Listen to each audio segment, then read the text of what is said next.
Saat melihat keluarganya tiba dengan selamat, Rasulullah mengangkat tangan ke langit dan berdoa, "Ya Allah, jadikanlah kami mencintai Madinah sebagaimana kami mencintai Mekah.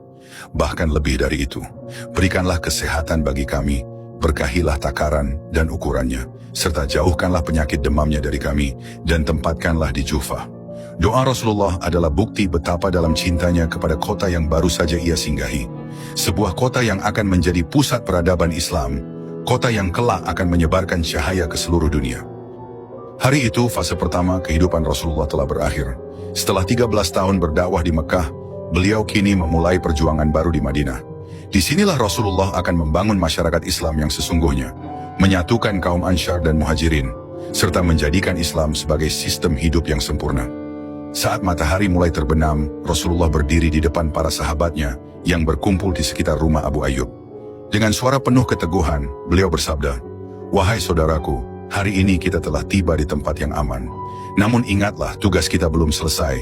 Kita akan membangun Madinah sebagai kota Islam, kota yang dipenuhi keadilan, kedamaian, dan kasih sayang.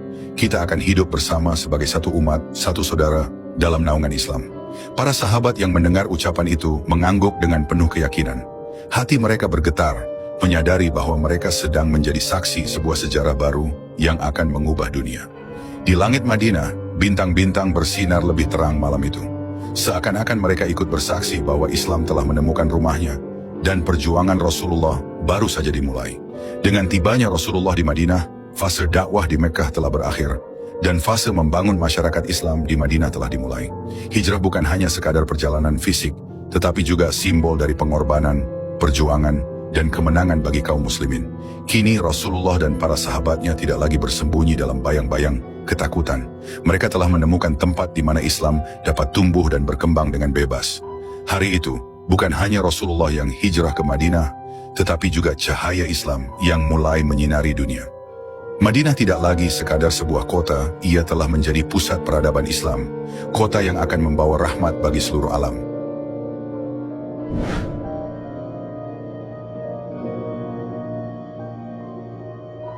Setelah melewati berbagai ujian berat di Mekah dan perjalanan hijrah yang penuh tantangan, Rasulullah kini telah memasuki babak baru dalam perjuangannya.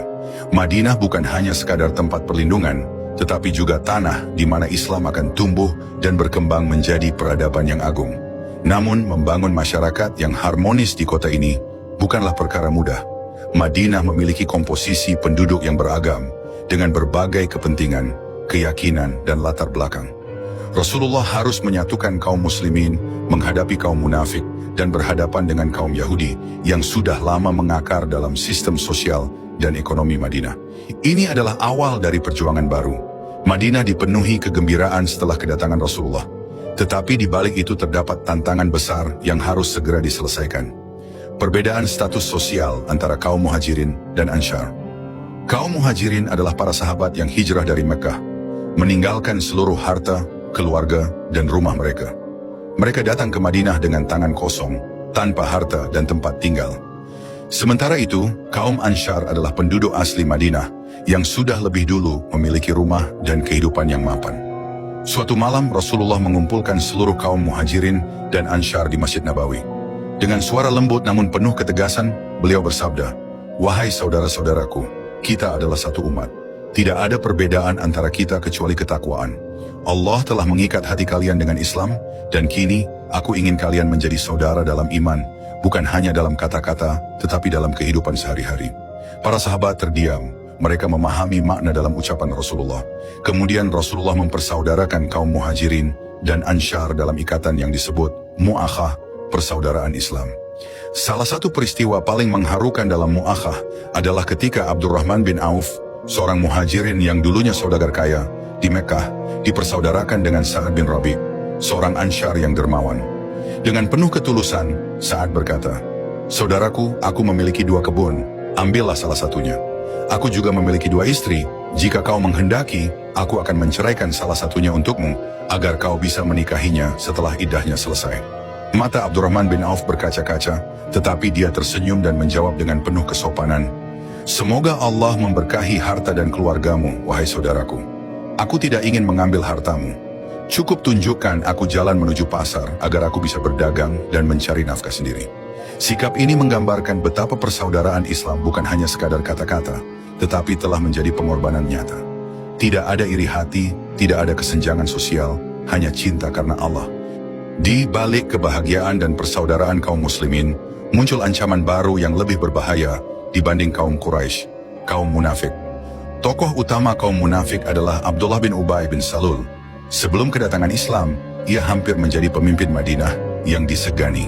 Namun setelah Islam menyebar dan Rasulullah mendapatkan dukungan luas, impiannya untuk menjadi pemimpin pupus. Ia pura-pura masuk Islam, tetapi di dalam hatinya ia menyimpan kebencian yang mendalam terhadap Rasulullah dan kaum muslimin. Di hadapan Rasulullah, ia berbicara dengan penuh hormat, tetapi di belakang, ia merancang berbagai fitnah dan propaganda untuk melemahkan Islam. Suatu hari, salah seorang sahabat datang mengadu kepada Rasulullah.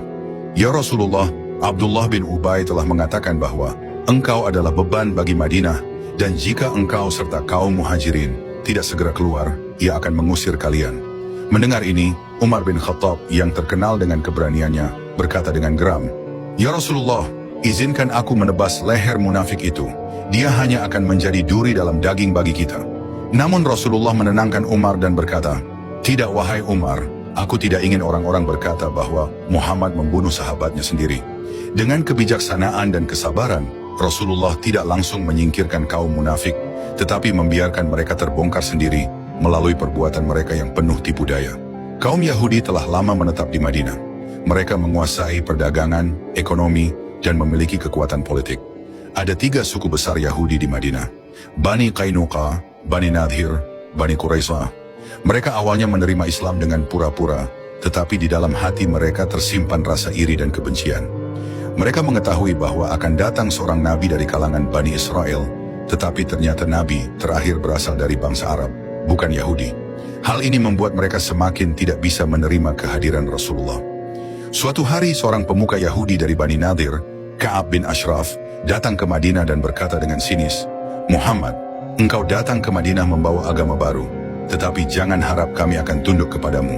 Rasulullah dengan tenang menjawab, "Kami tidak meminta kalian untuk tunduk kepadaku, tetapi kepada Allah, Tuhan yang telah mengutus para nabi sebelumku, termasuk nabi-nabi kalian." Namun kaum Yahudi tetap enggan menerima kebenaran. Mereka mulai merancang berbagai konspirasi untuk menggagalkan dakwah Islam. Untuk menjaga stabilitas Madinah, Rasulullah akhirnya membuat perjanjian damai dengan kaum Yahudi yang dikenal sebagai Piagam Madinah. Perjanjian ini mengatur bahwa kaum muslimin dan Yahudi hidup berdampingan dengan damai serta saling menjaga keamanan kota.